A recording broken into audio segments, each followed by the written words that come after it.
الحمد للہ والصلاة والسلام علی رسول اللہ اما بعد۔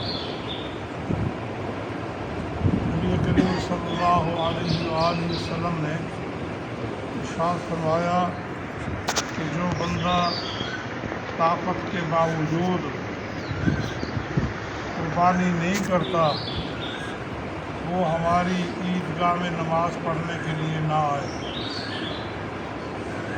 یہ ایسی سنت ہے موقدہ سنت کہتے ہیں جس کی تاکید کی جائے، اور نبی کریم صلی اللہ علیہ وسلم نے اس قربانی کی تاکید ان الفاظ میں فرمائی ہے کہ وہ نماز پڑھنے کے لیے عیدگاہ میں نہ آئے جو حیثیت اور طاقت کے باوجود قربانی نہیں کرتا۔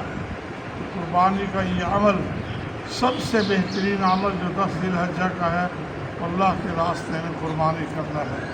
ہمیشہ ذہن میں رکھنی چاہیے کہ اللہ تبارک و تعالیٰ نے اپنے پیغمبر سیدنا ابراہیم علیہ السلام کو اپنے بیٹے کو ذبح کرنے کا حکم دیا، اور سیدنا ابراہیم علیہ السلام تیار ہو گئے، لٹا لیا، چھری تیز کر لی، سارا کام کر لیا، مکمل ہو گیا، لیکن اللہ تعالیٰ نے امتحان لیا، پاس ہو گئے۔ بیٹے کی قربانی دینا کتنا مشکل کام ہے۔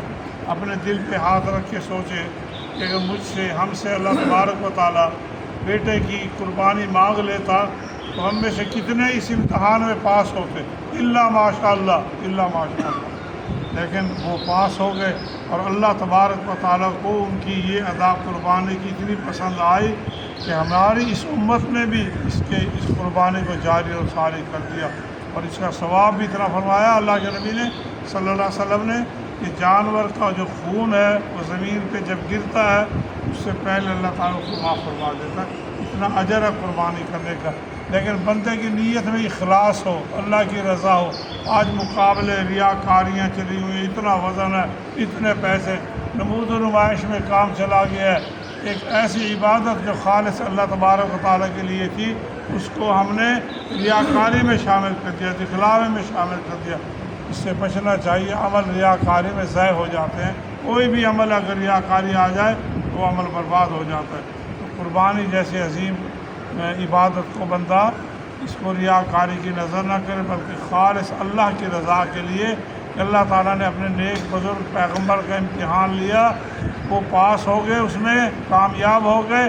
ہم سے جانور کی قربانی مانگی ہے تو ہم یہ قربانی دے کر اللہ تعالیٰ کے یہاں سرخرو ہو جائیں، ثواب اجر کا کام ہے۔ یاد رکھیں، قربانی کوئی بھی نیک کام ہے اس کے لیے مال حلال چاہیے۔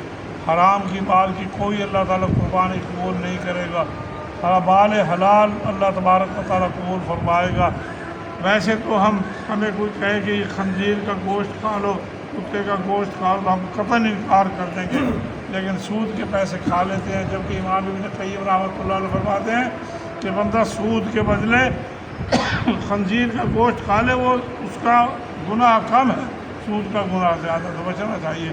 تو مال حلال سے قربانی کا جانور لینا چاہیے، اور طاقت کے باوجود جو نہیں قربانی کرتا اس کو پھر نماز بھی نہ پڑھنے، ہم اپنے گھر ہی بیٹھا رہے، یہ اللہ کے نبی نے فرمایا، میری بات نہیں ہے۔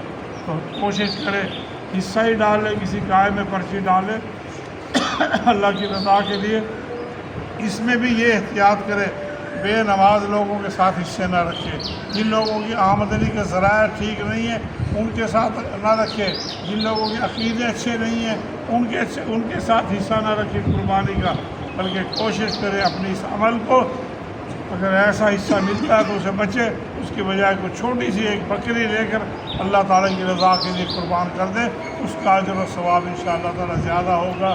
اللہ تبارک و تعالیٰ کے پاس اللہ تعالیٰ فرماتا ہے، نہ میرے پاس کسی کا گوشت پہنچتا ہے نہ خون پہنچتا ہے، میں تو دیتا ہوں، یہ بندہ متقی کتنا، پرہیزگار کتنا ہے۔